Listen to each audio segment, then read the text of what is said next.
1971 की अनदेखी दास्तान ख्वाब टूट जाते हैं अब अपने इख्तिताम के करीब है। सुकूत ढाका पर लिखा गया अमजद इस्लाम अमजद का ड्रामा हम टीवी पर 27 दिसंबर से शुरू हुआ था, जिसमें बांग्लादेश की अलहदगी की वजूहात और 1971 के हालात व वाक़यात पर नज़र डाली गई। मिनी सीरीज़ ख्वाब टूट जाते हैं कि हिदायतकार एहतशामुद्दीन और अदाकारा कुलसूम आफ्ताब आज हमारे साथ मौजूद हैं और हम बात करेंगे कि कैसा रिस्पॉन्स रहा इस ड्रामे का, और आखिर में अब जब ये ड्रामा बिल्कुल ख़त्म होने के करीब है तो कहाँ जा रहे हैं मामलात, क्या जो इम्पैक्ट आना चाहिए था वो आ गया है। और कुलसूम ने इसमें गाना भी गाया है और मुझे तो आगाज वहाँ से करना है वैस कि आइडिया कहाँ से आया। चलें जी, ये आइडिया कहाँ से हुआ। अस्सलाम वालेकुम जी, बहुत शुक्रिया अदा करेंगे आप दोनों मेहमानों का हमारे साथ हमारे प्रोग्राम में शिरकत करने का। जी अस्सलाम वालेकुम और बहुत शुक्रिया आप लोगों ने बुलाया। और अभी सवाल किससे है, मुझसे या कुलसूम? एहतशाम साहब बिल्कुल आपसे है कि ये इस सारे सिलसिले का याद किया। अच्छा जी बहुत शुक्रिया। इस सारे सिलसिले की इब्तिदा कहाँ से हुई, वो मोमेंट क्या था और किस तरह से ये आइडिया जनरेट हुआ, क्योंकि वेव्स तो ये बड़ी जनरेट कर रहा है लेकिन आइडिया कैसे जनरेट हुआ? देखिए जी, आइडिया के पीछे तो काफ़ी वजूहात होती हैं। अब असल में बहुत अरसे से एक ख्वाहिश थी कि इस हवाले से कोई चीज़ की जाए, कोई काम किया जाए, और मुनासिब वक्त के इंतज़ार में थे। मेरा ख्याल है 50 साल हो गए इस वाक़े को, इस सानहे को, तो इससे बेहतर वक्त हो नहीं सकता था। तो मैं तो काफ़ी अरसे से, तकरीबन कोई 10-15 साल पहले भी सोचा था, जब बिल्कुल नया नया आया था इस फील्ड में, लेकिन कुछ हालात ने इजाज़त नहीं दी। दूसरा ये कि शायद वो वक्त नहीं था, ये वक्त था। और इस हवाले से जब अमजद साहब का स्क्रिप्ट पढ़ा तो मुझे बहुत मज़ा आया और मैंने कहा कि होना चाहिए। और ये सिर्फ़ एक ऐसा स्क्रिप्ट नहीं है जो किसी ने उन हालात को सामने रखते हुए किया, बल्कि एक ऐसे शख्स की कहानी है जो ख़ुद उन हालात से गुज़रा है। ये professor doctor Syed Sajjad Hussain vice chancellor थे ढाका यूनिवर्सिटी के। ये उनकी किताब वेस्ट ऑफ टाइम्स उन्होंने लिखी थी और अयाम असीरी में लिखी थी, जो कि जब उनको ढाका फॉल के बाद जेल हो गई थी और उन्हें पाकिस्तान से मोहब्बत के जुर्म में गद्दार करार देकर जेल में डाल दिया गया था। तो वहाँ उन्होंने ये अपनी याददाश्तें मुरतब की और वो लकीली वो उन याददाश्तों को जेल से बाहर लाने में भी कामयाब हुए। और उसके बाद उन्होंने 1992 में मेरे ख्याल है ये किताब छपवाई है अपनी रिहाई के 20 साल बाद।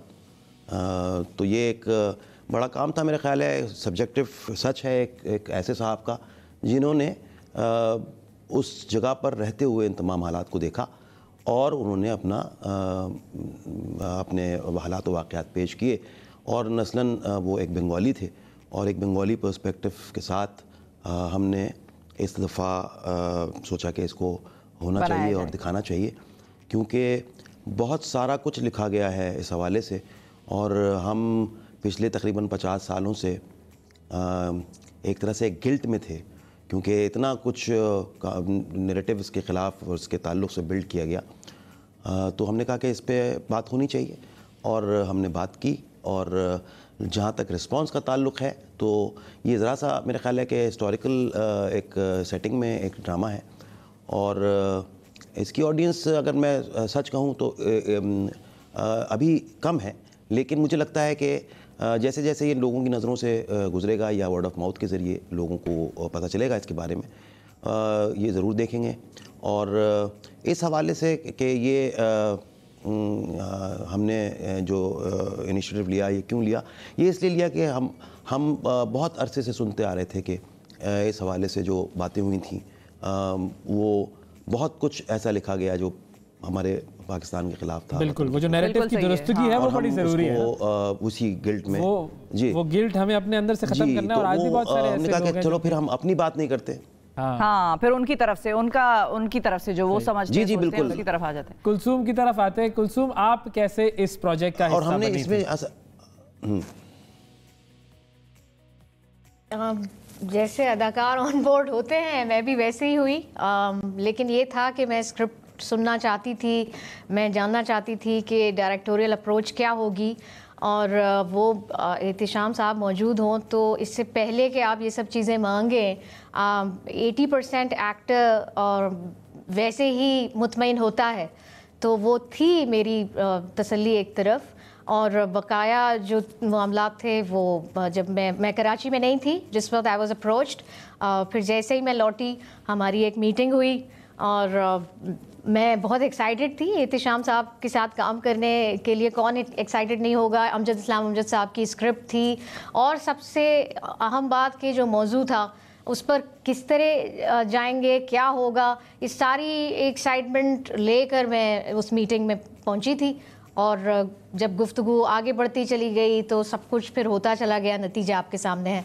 एहतिशाम साहब, आपकी तरफ आना चाहूँगी मैं, और जो बात हम नैरेटिव के हवाले से कर रहे थे उसके हवाले से एक सवाल आपसे पूछना चाहूँगी कि भारत की तरफ अगर हम देखें तो उन्होंने अपने आप को बेचा ही अपनी बॉलीवुड के ऊपर है, और उन्होंने भी बेतहाशा फिल्में बनाई हैं जिसमें अपना नैरेटिव वो दिखाते हैं, कश्मीर का हो या जिसका भी हो। इसी तरह हॉलीवुड की तरफ हम देखें तो उन्होंने भी अपनी फ़ौज को बहुत ग्लोरीफाई किया होता है, उन्होंने भी उस पर बड़ी फिल्में बनाई होती हैं। हम जब अपनी किसी फ़ौजी के हवाले से या किसी इस किस्म की कोई फिल्म बनाते हैं तो फ़ौरन लोग कह देते हैं ये तो ISPR का प्रोजेक्ट है, उन्होंने बनवाया, अपनी तशहीर कर रहे हैं।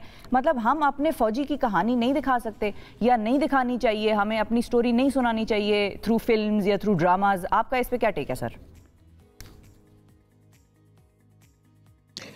नहीं, बिल्कुल कहानी तो कहानी है, सुनानी चाहिए, बिल्कुल सुनानी चाहिए। और जहाँ तक इस बात का ताल्लुक़ है कि जी हम अपने फ़ौजी की कहानी नहीं सुनाते, नहीं, हमने सुनाई है अपनी फ़ौजी की कहानी। और मेरा ख्याल है आपके पास ही इतना अच्छा प्ले अभी हमने देखा, अहद वफ़ा। नहीं, एक तबका है ना सर जो इस पे एतराज़ात उठा लेता है, उनके लिए खास पूछ रही हूं। देखिए जी, एतराज़ उठाने वाले तो बेशुमार आपको मिलेंगे, हर तरह की बात करने वाले मिलेंगे। उनका पॉइंट ऑफ व्यू जो वो पेश करते हैं वो अपनी जगह, लेकिन मेरा ख्याल है कि हम सबको ये सोचना ज़रूरी है कि देखें, आप पूरी दुनिया में अगर आप देखेंगे तो वहाँ पे जो पेट्रियाटिक जो अंसर है वो आपको हर जगह की फिल्म में मौजूद मिलेगा। अब वो चाहे इंडिया हो, उनका अपना स्लोगन है शाइन इंडिया के नाम से, वो हर चीज़ को ग्लोरीफाई करते हैं, अपने झूठ को भी सच साबित कर देते हैं अपने नैरेटिव से या अपनी चीज़ों से। बहुत कम ऐसा काम मिलता है जहाँ पे सच देखने को मिलता है। तो हम हमेशा ये सोचते हैं कि हम जब ये पेश करते हैं इस तरह के वाक़यात हालात, तो उसमें कहाँ कैसे जाएंगे, उस चीज़ को लेके कैसे जाएंगे, कैसे उसको कोई सच माने।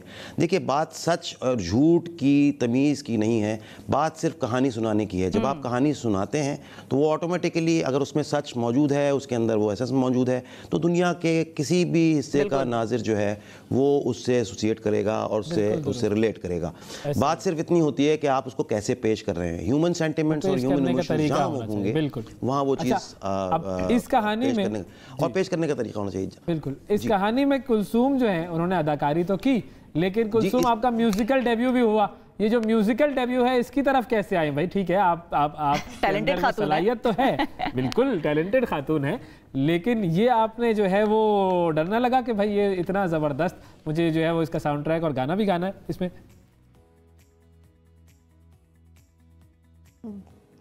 दो तीन बातें हैं। डर बिल्कुल लगा, लेकिन वो बिल्कुल एहतिशाम साहब ने ऐसे ही उसी मीटिंग में, भाई लड़की तो मैं गाना आता है, ऐसे ही खड़े खड़े गाना मैंने ऐसे ही गा दिया। वो म्यूजिशियन साहब के पास चला गया, उन्होंने कहा कि ये तो गा सकती हैं, और फिर रिकॉर्ड हो गया एक गाना। तो बिल्कुल सच बात है, टैलेंट्स तो कोई मुझे 16 बरस हो गए हैं थिएटर करते हुए, लेकिन I really say thanks to Ehtisham sahab कि उन्होंने कहा भाई ये है एक मामला, तो क्यों ना उसको यूटिलाइज किया जाए। अब यहाँ पर भी यूटिलाइज कर लें, हम यहाँ यूटिलाइज करें। एक कोई छोटा सा उस गाने का नमूना अगर आप हमारे प्रोग्राम के नाजरीन के लिए भी पेश कर दें। ये मैं इजाजत तलब करूंगी हिदायतकार साहब से। बिल्कुल बिल्कुल, अभी आना है शायद, तो क्या ये इन्होंने एक बंगाली कोई और भी गा सकती है। नहीं, वो बिल्कुल आज ही इसकी आखिरी एपिसोड चल रही है और इसी एपिसोड में वो चलेगा। नहीं, मैं अभी सुनवा रहा हूँ आपको, क्योंकि मैं सिर्फ उसका थोड़ा सा बैकग्राउंड बता दूं कि ये गाना उर्दू में बना था। अच्छा, चलिए जी सुनाइए। नादिर जले भेजा चांद वाली शेरो धो, निंदरार आगे रखते हो तो, জোনাকের মতো চলতা মোর নয়নে, ছোট্ট এক মৃদু এক স্বপ্ন ছিল। Something like that. क्या बात है, जबरदस्त, क्या बात है। ये उर्दू और बंगाली दोनों में ये गाना नाजरीन के लिए होगा इस ड्रामे में। एहतशाम साहब आपका भी बहुत शुक्रिया अदा करते हैं, कुलसूम आपका भी बहुत शुक्रिया अदा करते हैं, आप लोगों ने हमारे प्रोग्राम के लिए वक्त निकाला। नाजरीन, ख्वाब टूट जाते हैं ज़रूर देखिए और उससे आपको बहुत सारे ख्वाबों का अंदाज़ा होगा, बहुत सारे ख्वाबों के टूटने और बनने का भी अंदाज़ा होगा।